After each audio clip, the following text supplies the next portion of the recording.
Bienvenidos a los diálogos Marqués de Oliva. Hoy iniciamos un nuevo espacio en donde vamos a hablar de formación profesional y empleo. Claudia Sandía, ahora me corregirás bien el apellido, licenciada en Relaciones Industriales y Recursos Humanos y responsable de talento en Universia del Banco Santander. Justo. Bienvenida.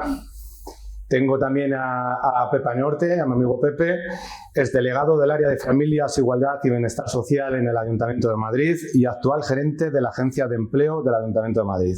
Bienvenido. ¿Qué tal, Víctor? Luis Martínez Abarca, licenciado en Geografía e Historia por la Universidad Complutense, director del área de formación profesional en la Fundación Universitaria CEU San Pablo. ¿Correcto? ¿Vamos bien de momento? Todo correcto. Y Pilar Ponce es licenciada en Ciencias Políticas y de la Administración por la Universidad Complutense de Madrid, diplomada en Humanidades Europeas por la Sorbonne. Y aquí tenía apuntado un montón de cosas, pero voy a destacar las que más me gusta, que ha sido viceconsejera de Organización Educativa y desde octubre de 2020 es presidenta del Consejo Escolar de la Comunidad de Madrid. Aquí a mi derecha, mi compañera Beatriz Roda, licenciada en Periodismo por la Universidad Rey Juan Carlos, máster en Periodismo Internacional y actual redactora en moncula.com. Efectivamente. Bienvenida. Gracias. Y hoy necesito mucho de tu ayuda, y ahora te explicaré por qué. Y he hecho un robo de última hora y he engañado a nuestra productora audiovisual, a Ariadna Planas, porque Ariadna Planas es graduada en formación profesional en producción audiovisual. Correcto. Entonces, cuando he llegado le he dicho, Ariadna, tienes que sentarte con nosotros porque vas a saber un montón de esto y nos tienes que ayudar. Formación profesional y su valor. Bueno, su valor es indudable. Yo creo que un país bien estructurado en el mundo del empleo tiene que tener una formación profesional potente. Lo vemos en nuestro entorno, es muy claro. Tiene que haber el decalaje oportuno entre los distintos tipos de formación y las necesidades del país. Bueno, ¿qué sucede? Que efectivamente ha existido y lamento decir que desde mi punto de vista sigue existiendo un determinado estigma sobre la formación profesional. Reuniones como estas, conversaciones como estas, la aparición de la nueva ley con sus debilidades y también sus aciertos, pues ha generado un revuelo que ha puesto el foco en la formación profesional y eso es bueno. Sin embargo, yo creo que todavía hay que hacer mucha pedagogía con las familias, que es donde nos encontramos el mayor problema. Siguiendo con lo que decías de las familias, yo creo efectivamente que es uno de los puntos fuertes en los que se tiene que trabajar. De hecho, comparto brevemente una experiencia, ¿no? Yo en los distintos puestos que he tenido he recibido 3 quejas de padres que decían que se discriminaba a sus hijos porque les recomendaban ir a formación profesional.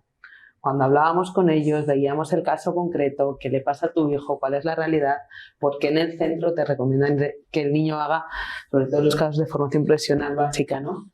Y hablábamos con los padres con un diálogo sosegado, explicándoles las posibilidades, lo que suponía. Al final se convencían y veían que era verdaderamente la mejor opción para sus hijos por cómo sus hijos eran, porque les gustaban cosas más prácticas, por estar más cuidados, más atendidos como están en la FP básica, por una serie de cuestiones, además del itinerario que hoy permite que empieces por una FP básica, sigas el grado medio, el grado superior y puedas ir a la universidad con un itinerario más sencillo, en troceado, ¿no? 2-2-2, que te permite llegar con más motivación a donde tú quieras, incluso a la universidad, sin que haya ninguna cortapisa por el camino, ¿no? Es decir, que no solamente consiguen un empleo, sino que consiguen un empleo pagado, reconocido y con el nivel de lo que han estudiado. E incluso, y te interrumpo, Sí, o sea, no. lo que a mí me parece más potente, ¿no?, del modelo de la formación profesional es esa capacidad de ir incorporando la práctica dentro de esa formación. Entonces,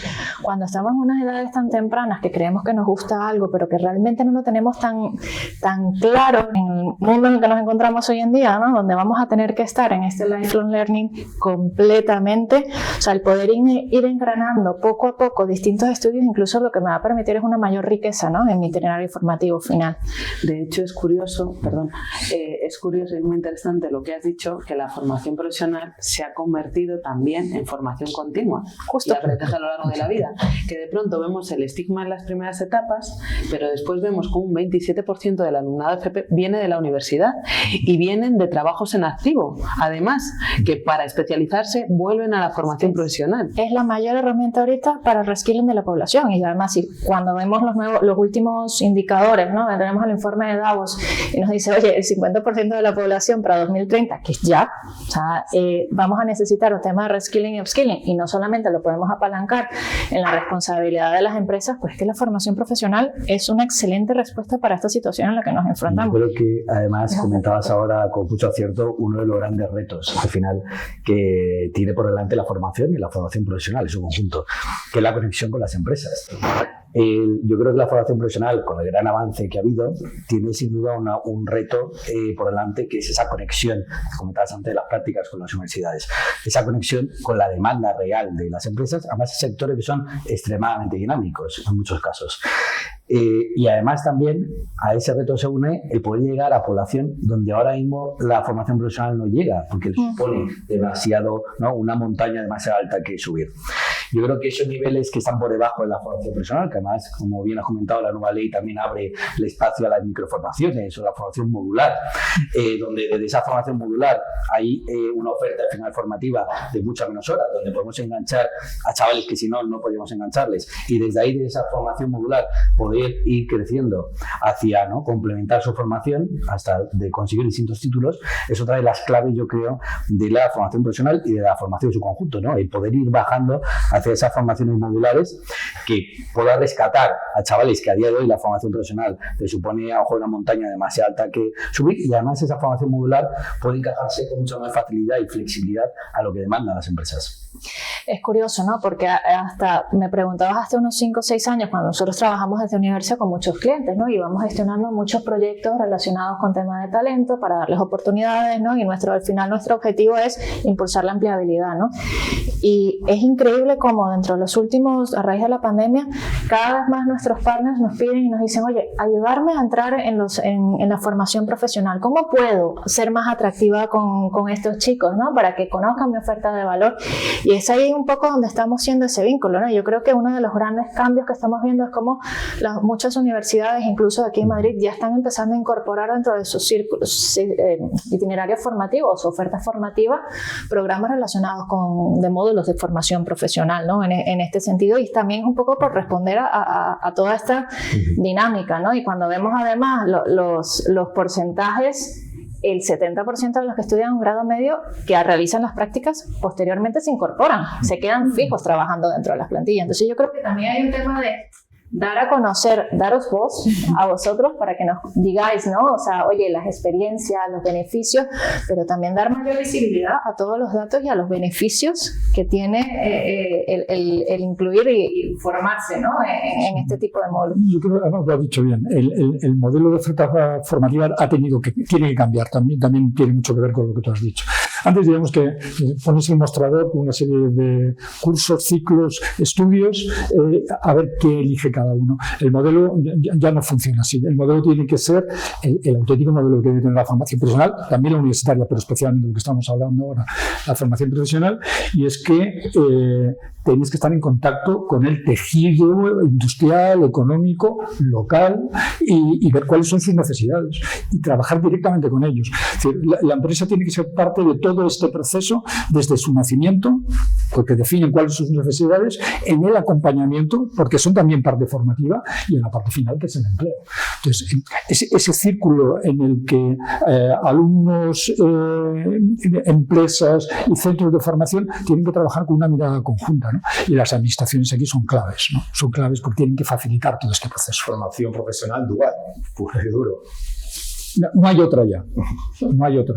Podemos hablar de niveles, podemos hablar de las dificultades, podemos hablar de los grandes problemas de prácticas que nos vamos a encontrar el año que viene en los centros de formación. Bueno, sí, pero al final no hablamos de otra cosa más que de formación profesional igual, porque el camino es es la necesidad, la formación, el acompañamiento y el empleo. pero ahí yo sí que creo, y es la asignatura que nos va a quedar pendiente, porque no es un tema menor. Si el cambio hacia la formación profesional dual y la imposición de la nueva ley del Real Decreto de Desarrollo meten una tensión en el sistema que va a ser muy complejo, porque con una necesidad de prácticas tan amplia como tenemos ahora, la posición de Talleres Paco, de la esquina del centro de FP, que nos acogía un par de chavales, hacía un esfuerzo unos meses, de pronto decir que no son un par de chavales, que son 5 o son 10, y que además durante 2 años, y que además está el autónomo que colaboraba con la formación profesional, el taller de barrio, el centro de no sé qué, sitios en los que hay un aprendizaje real, familiar, con una acogida y una formación extraordinaria, va a ser muy complejo que se sigan haciendo cargo. Y esa es una preocupación que las administraciones tenemos que acompañar, que se tiene que trabajar muchísimo más con las empresas a todos los niveles, porque la realidad que tenemos en España es súper diversa, súper plural, y ese taller Paco, ese autónomo que nos hacía un favor, es el que está en muchos sitios, no es solamente el Airbus donde van los chavales del Raúl Vázquez, por ejemplo, a hacer prácticas, no, son muchas realidades. Hay que acompañarlo, hay que trabajarlo, y hay que tener también un sistema que sea realista, porque corremos un riesgo, que al final los chavales se queden con esa microformación, esos micromódulos, sin poder hacer las prácticas, con una serie de problemas, y el que se te va a quedar colgado no va a ser el chaval que tiene posibilidades, que puede esperar a hacer las prácticas, que no tiene problemas, no. El que se te puede quedar colgado con muchas probabilidades, y lo hemos visto en otras reformas educativas y en otros ámbitos, es el chico más vulnerable. Entonces, para mí esa es una de mis grandes preocupaciones alrededor de la formación profesional. Como todo el tejido, o sea, como todo el sector, comunidad educativa, empresas, administraciones, centros, vamos a poder hacer ese paso que es necesario para la FP dual, pero que va a ser muy complejo con la realidad española. Está claro que es que España es un país de microempresas o de pymes, y por lo tanto no es lo mismo que un país de grandes empresas que son capaces de destinar recursos para esto. Una pequeña empresa, una microempresa, le resulta muy complejo. Está claro, no era mi objeto el entrar en la crítica a la ley, pero está claro que los tiempos son inasumibles y que el desfavorecido es precisamente el que va a pagar este tipo de situaciones. El encontrar para el curso que viene todas las necesidades de prácticas que les van a exigir en los modelos de dual ordinaria, no el de avanzada, es una locura, y se va a convertir además en una subasta. Ya lo estamos viendo, en una subasta de plazas de prácticas. Esto es extremadamente complejo. La ley, como todas, tienen que tener su revisión, porque el artículo 41, 46, 62, yo por mucho me lo expliquen, hay veces que no los entiendo. O sea, y luego hay la agencia de empleo, por ejemplo, que tenéis mucho de este perfil en la contratación, va a ser un verdadero problema. Sí, sin duda es un paso que hay que ver en su implementación. Como bien comentaban, se va a poder implementar, pero sin duda el gran reto que es esa parte práctica, que si a día de hoy una formación sea parte práctica, pues no es formación, pues va a dificultar sin duda su implementación. Claro, llegando a esta situación, recuerdo actualmente el panorama que hay justamente en la Comunidad de Madrid con la formación profesional, concretamente en la rama sanitaria, que hay alumnos que no pueden acceder a esas prácticas. Y yo me pregunto, y os pregunto a vosotros, ¿cómo gestionáis en cada ámbito la búsqueda de prácticas para los alumnos? ¿O qué medidas tomáis para poder aconsejarles y llegar a un punto de decir, oye, pues hemos conseguido esta práctica que es ideal para ti, que es lo que mejor dentro de lo que estás estudiando y tus expectativas es lo que más se acomoda? ¿Te cuento cómo lo hacemos nosotros? Sí. A ver, nosotros tenemos una ventaja muy importante, ¿no?, con respecto a otros centros de formación, y es que tenemos 90 años de historia y un número de antiguos alumnos espectacular. ¿Qué nos permite esto? El tener, a través de nuestras relaciones con los antiguos alumnos, unas bolsas de prácticas enormes. Por lo tanto, no tenemos grandes dificultades. Sí hay un espacio donde tenemos dificultades todos, que es en el ámbito sanitario. Y trabajar con los alumnos. Hay algunas de las nuevas empresas de formación profesional que se dedican a... O sea, el alumno tiene que buscarse la práctica. Ya, ese es uno de los problemas que a todo el mundo, yo en un momento cuando estaba en la universidad también nos pasaba, búscate tú la vida cuando tiene que ser el centro, el que más o menos, el que te abrace y te aconseje para ayudar, y si no, ella nos lo puede decir más. Caso, por ejemplo, había una persona que nos preguntaba a cada alumno qué preferencias teníamos, entonces en función de, pues me gusta más la tele, me gusta más tal, buscar unas prácticas acordes a tus gustos y a tus preferencias. Entonces ahí sí que ibas más enfocado en lo que tú querías, hacías unas prácticas en lo que tú querías dedicarte y enfocarte, con lo cual eso estaría más enfocado en cada alumno y sus gustos y preferencias. Y eso a mí me parece lo más ideal, porque, a ver, tú realmente puedes estudiar muchas cosas, pero te quieres centrar en una, con lo cual tú en un futuro vas a querer dedicarte en esa cosa en concreto. Si te puedes hacer unas prácticas ya en ese ámbito, mejor que mejor, tienes más opciones y más oportunidades.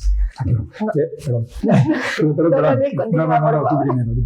Yo lo que quería comentar era un poco, desde Universal lo que intentamos es como atacar dos puntos, ¿no? O sea, tratamos de dar a conocer también los centros universitarios de empleo, los responsables de todas esas conexiones con las empresas, ¿no? Para que conozcan también las oportunidades en tipo de perfil que estarían buscando, y también a los universitarios o a los estudiantes, porque ¿qué es lo que sucede? Que muchísimas veces el mismo estudiante no sabe que existe una persona dentro del área de formación profesional que le pueda hacer esa conexión. Es increíble, pero es cierto, nosotros que estamos muy de cerca de los chicos y hablamos con ellos y les decimos, oye, hemos mandado esta oportunidad o este evento o este encuentro de networking, ¿por qué no lo conoces? O sea, lo mandamos al centro al servicio universitario de empleo, en este caso, por un poco por la relación que nosotros tenemos, y nos dicen, pues es que no lo he conocido, no he sabido de él. Digo, pero tú sabes que tú tienes la responsable del COI, el servicio universitario como tal, que te puede,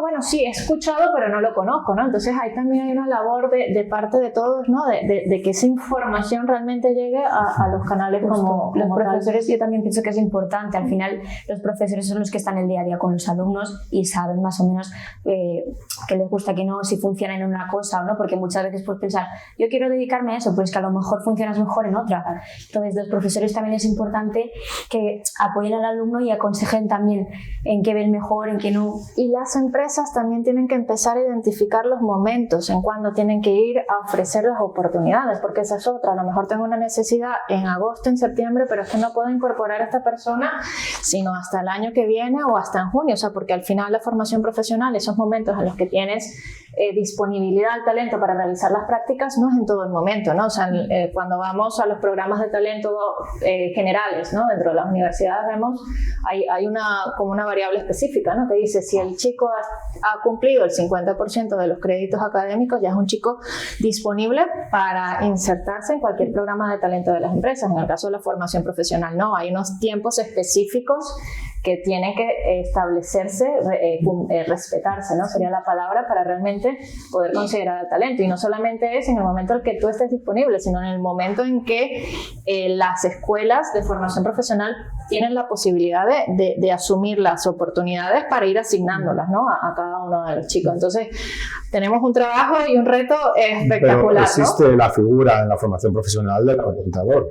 Sí, bueno, y no solamente eso, o sea, es el orientador que trabaja y que se preocupa mucho de, como bien decía Mariana, de entender quién es cada uno de los alumnos, de las alumnas y qué le gusta, pero también este trabajo de búsqueda, pues contando mucho, porque seguimos con lo que decía, ¿no?, el tema del tejido productivo, donde están integrados los centros, buscar alrededor de los centros donde poder realizar esas prácticas, vinculaciones que hay a veces históricas, porque también hay otra cuestión muy importante y vinculada a lo que comentábamos antes del estigma de la FP, es que a veces encontramos dificultades para buscar todas esas plazas para que los chavales hagan prácticas, ¿no?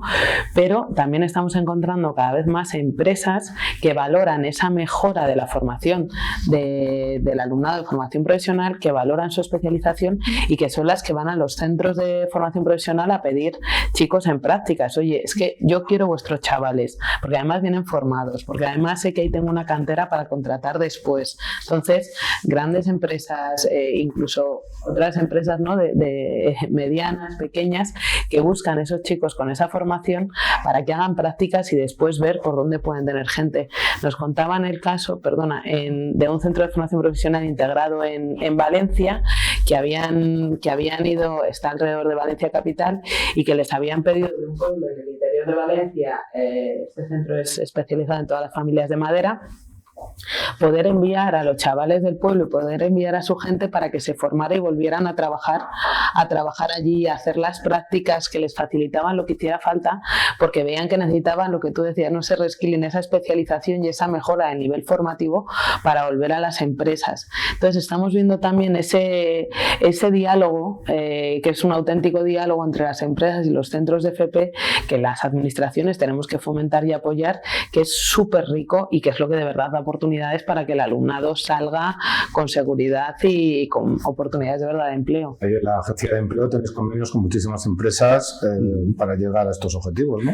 Sí, lo bueno, desde la Agencia para el Empleo del Ayuntamiento, lo bueno es que tenemos también todos los servicios municipales para poder hacer prácticas. O sea, al final, pues por ejemplo, con el ámbito de los cuidados, que es sin duda, una de las líneas también que genera mayor demanda de empleo, en tema de dependencia, pues tenemos 65 centros de día para mayores, donde pues muchas de las personas que tenemos en formación en ese sentido, pues hacen las prácticas dentro de nuestros propios centros de día. Entonces, bueno, pues desde ahí tenemos también la capacidad de poder facilitar algo tan complejo como las prácticas de los propios servicios municipales. Y luego también, como bien comenta Víctor, pues hacemos también esos convenios con las empresas. Sobre todo lo que estamos haciendo y queriendo impulsar es hacer formación a medida junto con las empresas, que la empresa se involucre tanto en el diseño de la formación, en esa visión de formación modular, incluso en el proceso de preselección de la gente que va a formarse, y involucrando a las empresas, ¿no?, en la preselección y en el diseño de la formación, pues luego también se involucre lógicamente en la parte de las prácticas. Y la verdad es que está empezando a funcionar y es una vía también el involucrar en todo el proceso, y de esa manera la empresa también se ve involucrada en esa parte práctica de los chavales que han iniciado esa formación. Además, tú, yo creo que tiene una enorme virtud este planteamiento, ¿no? Que es la misma visión que tenemos nosotros, ¿no? Con la empresa permanentemente, desde, con y para. Y es que la empresa que recibe un alumno de prácticas no solamente le está formando en el currículum, sino también en su cultura. Y le está enriqueciendo con sus necesidades particulares, porque ninguna empresa tiene las mismas necesidades unas que otras. Bueno, la titulación genérica es esta, pero yo necesito que tenga esta especialidad porque mis sistemas, mis procedimientos, mis equipos funcionan de esta manera. La oportunidad de llevarlos a hacer prácticas con ellos significa el especializarles en su necesidad concreta, y eso yo creo que enriquece el modelo. Hay una cuestión muy importante que además yo creo que estamos avanzando mucho en la formación profesional con el tema de, da igual, las habilidades blandas, soft skill, la metodología STEM, de pensamiento crítico, resolución de problemas, trabajo colaborativo, creatividad, etcétera, que es formar a los chavales para lo que sea, porque los empleos del mañana no están inventados. Son chicos que dentro de 2, 3, 4 años o 5 meses van a estar trabajando en cosas que hoy no conocemos y que necesitamos darles esa formación integral. Yo pongo un ejemplo. Yo he vivido muchos años en Angola y trabajando entre las cosas en formación profesional, y allí todas las empresas en la Luanda de la posguerra, yo llegué unos meses después de firmarse la paz, nos decían: vuestros chicos son puntuales, limpios y responsables, no necesitamos más. Ya la máquina se la enseñamos a usar nosotros si no la tenéis en el centro, pero tienen esas soft skills muy básicas, muy sencillas, ¿no?, de limpios, puntuales y responsables.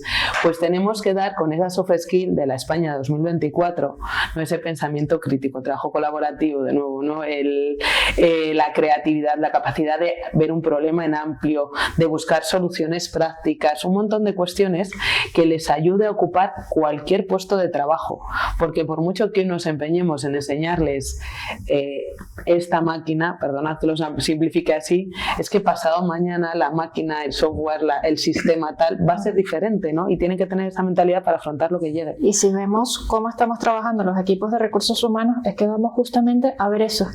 Está muy bien lo que has estudiado y toda esa mochila de conocimiento que tienes, pero realmente en donde nos estamos empezando a enfocar es en tus habilidades, en tus soft skills, en tu resiliencia, trabajo en equipo, aprendizaje continuo, porque de aquí a 2030 1.600.000 nuevos puestos de trabajo relacionados con inteligencia artificial vamos a tener, y ni siquiera sabemos qué competencias tenemos. Ahorita tenemos un proyecto donde nos estamos involucrando con el tema de inteligencia artificial, y yo le pregunto a los managers: ¿pero qué necesitas?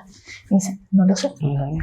No lo sé, pero sí sé cómo quiero a esa persona. Yo lo que sí sé, si me permitís, que paremos unos minutos y enseguida volvemos. ¿De acuerdo? Muchas gracias. Gracias. Gracias. Bueno, pues continuamos como lo habíamos dejado, que es la especialización de estos alumnos. Y a mí me gustaría una cosa que habéis dicho antes. El futuro está a la vuelta de la esquina, nunca mejor dicho, el futuro es mañana y tenemos que ir perfeccionando las carreras que tenemos que ver. O sea, me estoy liando un poquito. El futuro de la FP. El futuro laboral de la FP. Se calcula que hay como unos 228.000 puestos en uno de los últimos informes de digitales vinculados a las STEM sin cubrir.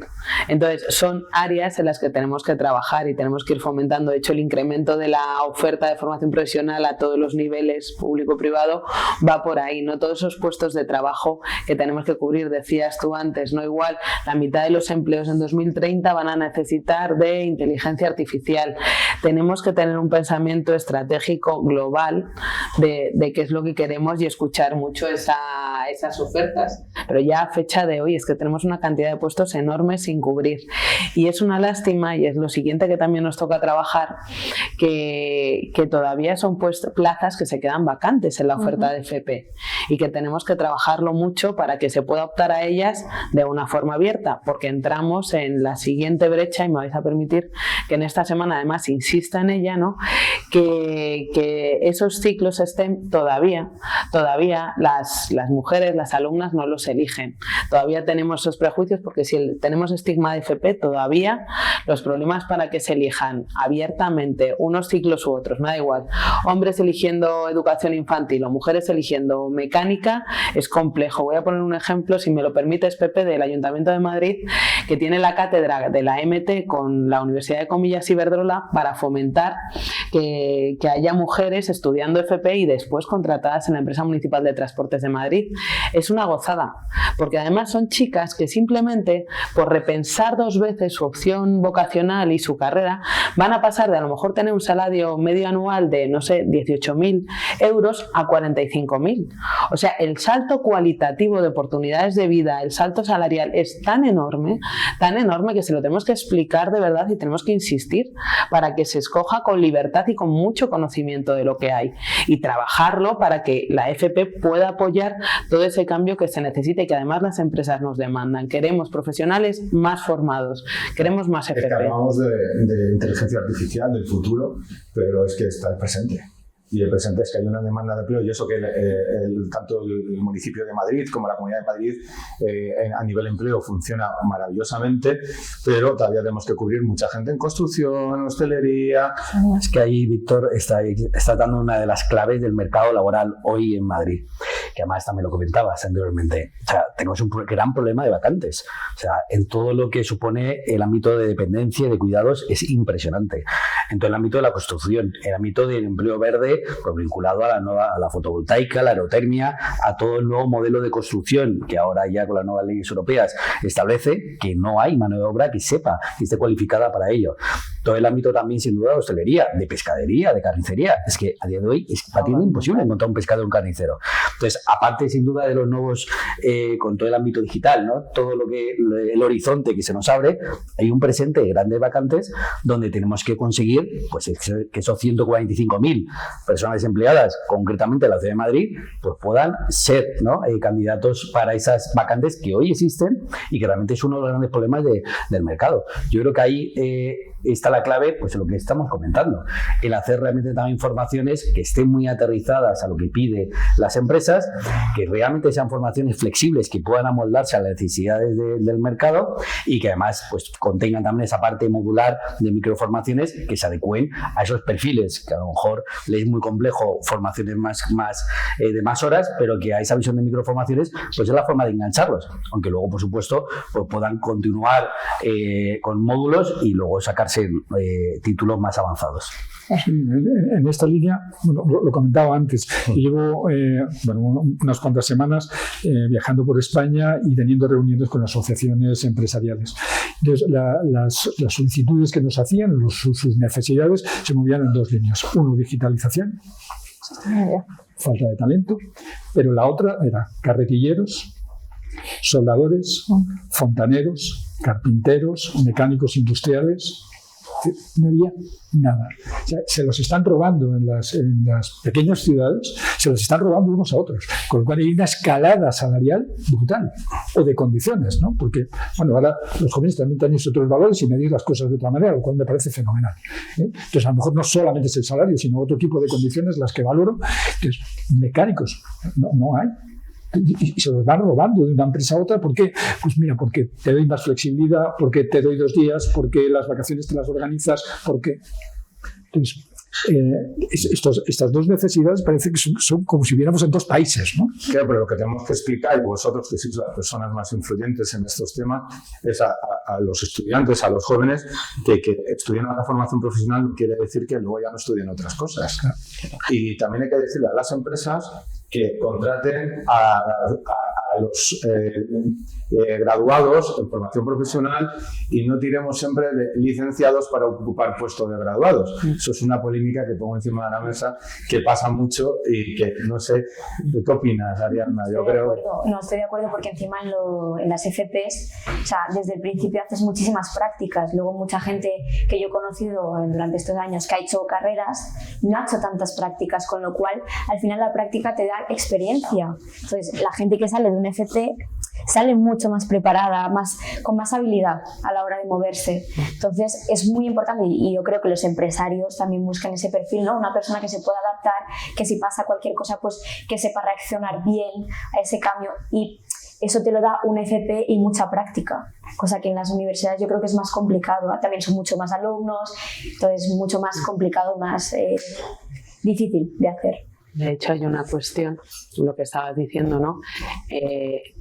Eso está cambiando porque te encuentras que las personas con estudios universitarios que están trabajando, que hacen un ciclo de normalmente grado superior de FP para especializarse más, es porque se han dado cuenta que el de grado superior de FP que está sentado al lado suyo, por estar más especializado, cobra más que él. Entonces está habiendo incluso un cambio en la remuneración en la que una persona de formación profesional cobra más que un graduado por esa especialización, por esa actualización también en los conocimientos, ¿no? Y entonces cuando preguntas a la gente, oye, tú estabas ya trabajando, tienes este grado, etcétera, en la universidad, te no quiero mejorar.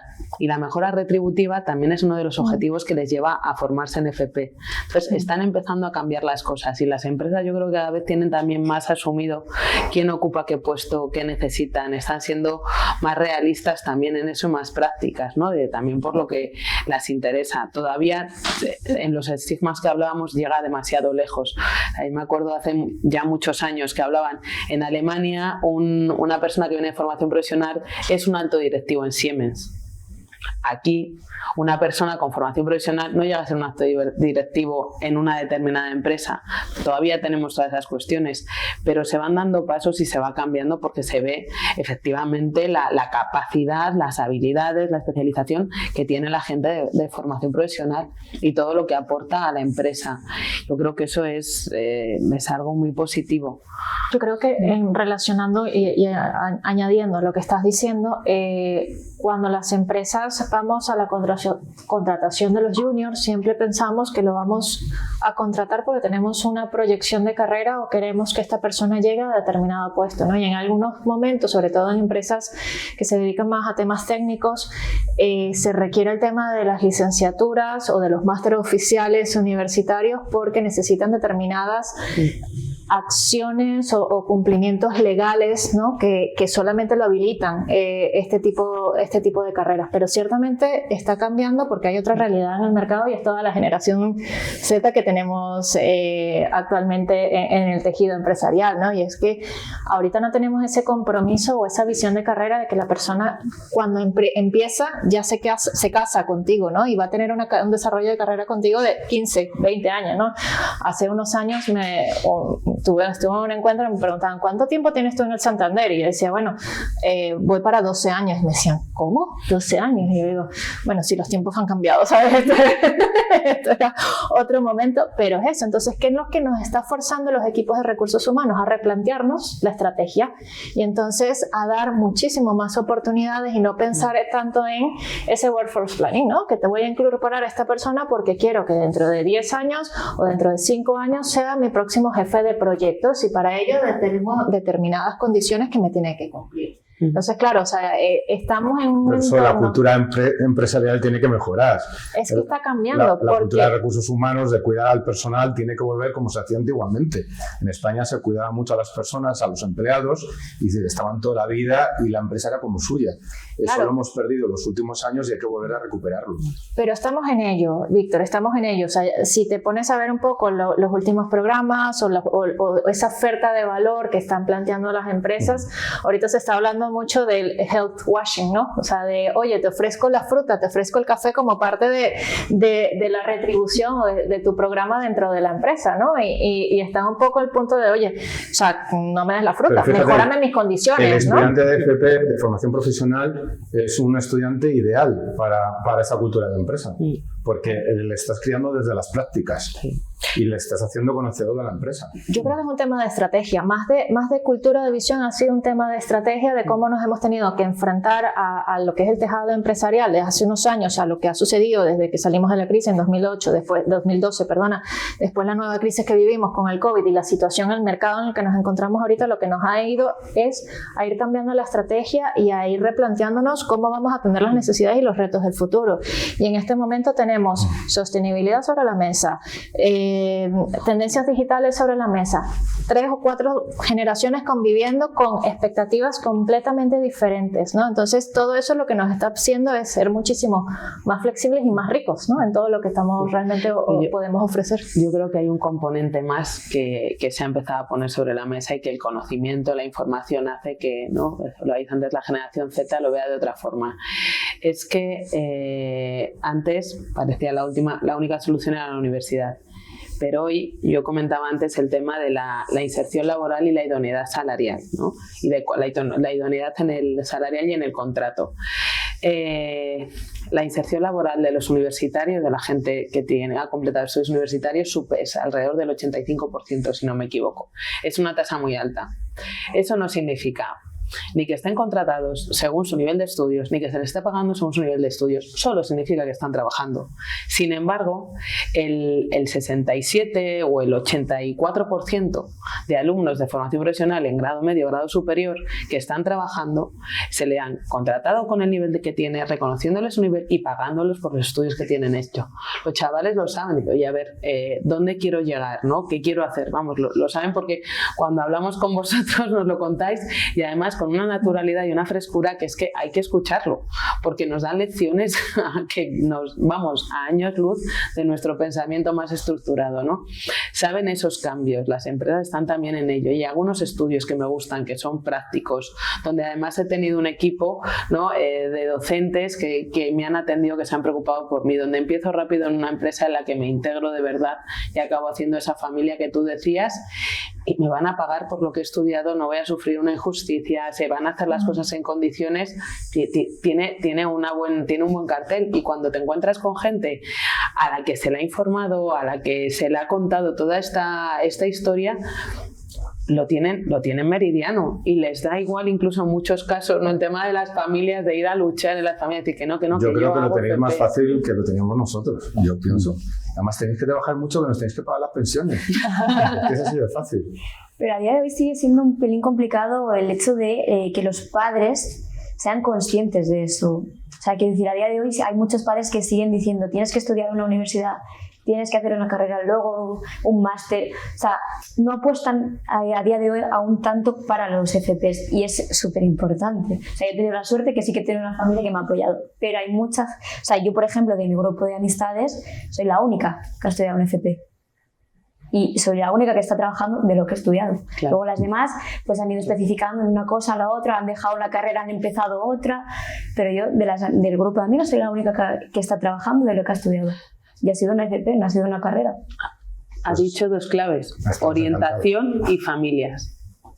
La importancia de la orientación y la importancia de trabajar con las familias y de incluirlas en todo esto. Obviamente. Pero eso es a medida, es mi opinión personal, a medida que pase el tiempo, las familias evolucionan y ya pensarán, en el momento en que a ella le toque ser madre, dirá, pues a lo mejor sí que tengo que sentarme a hablar con mi hijo o mi hija y pensar en qué quiere ella y no qué quiero yo, porque nuestros padres se sentaron en la mesa, bueno, no dejaron sentarse en la mesa y dijeron, tú tienes que estudiar la universidad, luego el máster, especializarte y trabajar de lo tuyo. Y no te dan otra opción. Que pues en su caso si lo comprendieron, claro, es una evolución. Yo creo que en el momento en que nuestra generación sea padre y madre, pues nos es complicado eso, ¿eh? Porque cuando eres padre cambia tu punto de vista, sí.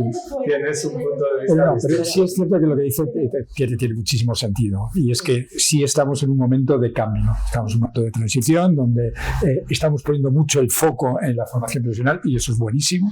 El que nos sentemos a hablar de esto es buenísimo, pero lógicamente todavía, porque hablemos de esto, no estamos cambiando la mentalidad de la sociedad, pero sí estamos dando los pasos necesarios para que esto se produzca. Necesitaremos pues una generación, necesitaremos 2 generaciones, y con ese tiempo pues las cosas conseguiremos el decalaje adecuado, ¿no? El número de licenciados adecuados, el número de formación profesional superior adecuados. La propia sociedad se ordenará en función de las necesidades de empleo.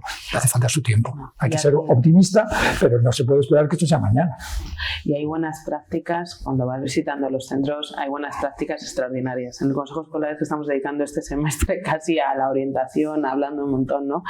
Y lo estamos viendo y lo vemos con las familias, ¿no? La familia, padre que va a explicar pues qué hace como en su empresa de electricidad, el otro que explica no sé qué, acercar las profesiones a los centros educativos, que vayan a hablar, que los padres entre ellos también hagan un poco, ¿no?, esa comunidad para entender lo que hace, lo que supone, abrir, ¿no?, crear esos puentes de verdad, familias, centros educativos que ayuden a entender a los padres cuáles son las opciones. Un detalle también muy importante que nos decían el otro día, podrían haber dedicado en mi centro tanto tiempo a hablarme de la EBAU como a hablarme de verdad de qué quiero hacer mañana, de por dónde voy a ir, de la orientación, que le dediquen más tiempo a la orientación y menos desde que entro selectividad, nos decía una chica, ¿no? O las familias es que bueno, en nuestro centro no hay IFP y nunca nos habían hablado de ello. Pues son cosas que tenemos que ir trabajando poco a poco. La orientación para mí es clave, de hecho por eso estamos trabajando tanto en el Consejo, porque es algo clave que nos incluye a todos. Tiene al alumno, a la alumna en el centro, pero es las familias, los profes, toda la sociedad que tiene que trabajar para ello. Porque volvemos a lo de antes, cuando tú le explicas a una familia lo que supone, es importantísimo. Con un detalle, el abandono de los estudios universitarios es muy alto. Si hace lo que les gusta, estudiarán, abandonarán menos y conseguirán más oportunidades de éxito. El abandono de la FP, sobre todo en grado medio, también es muy alto, y hay que trabajarlo para que continúen, para que acaben los estudios y para que vean la importancia, y ayudarles a estar donde más les gusta, ¿no? Y hacer un conjunto de todo para ir consiguiendo esa mejora educativa y apostando de verdad, decir, oye, ¿qué quiero que le pase a este chico? Presionar, lo decíamos antes, presionar para que llegue a la universidad y que no llegue a ningún lado y que ese abandono educativo temprano, que no haya acabado la secundaria, que no haya titulado en la ESO, o quiero que sea un chico con un FP de grado medio feliz trabajando en algo que le gusta con un salario digno. Yo creo que esas son las preguntas como sociedad que nos tenemos que hacer, poniendo al chico en el centro, ¿no? Pensando en vosotros y qué opciones damos. Un detalle, perdona, simplemente con esto. La encuesta de transición educativa y profesional a la vida activa, la ETFIL, de inserción formativa y laboral, te da unos datos extraordinarios. Un chico de un colectivo de familia de renta baja puede llegar, si ha hecho FP, puede llegar a triplicar la renta de su familia. La FP rompe la transmisión intergeneracional de la pobreza, comprobado con datos. O sea, la diferencia de un hijo, una hija, sus padres, a nivel de renta, habiendo estudiado la formación profesional, es impresionante. Y eso hay que explicarlo y hay que decirlo, ¿no? ¿Cuántas oportunidades tienes aquí? Creo que es... Sí, yo creo que estabas dando una de las claves esenciales, que es la orientación laboral. De hecho, la ley, bueno, y de hecho los informes que salieron de la IDEF en 2019 los ponían, cuando hablaban de la política de empleo a nivel nacional, ponían muchísimo el foco en la importancia de la orientación laboral, porque al final el que se pueda acompañar, orientar a, bueno, sean chavales que se hayan caído fuera del sistema formativo, o bueno, personas más adultas que al final tienen que reinventarse profesionalmente porque están en una situación de paro.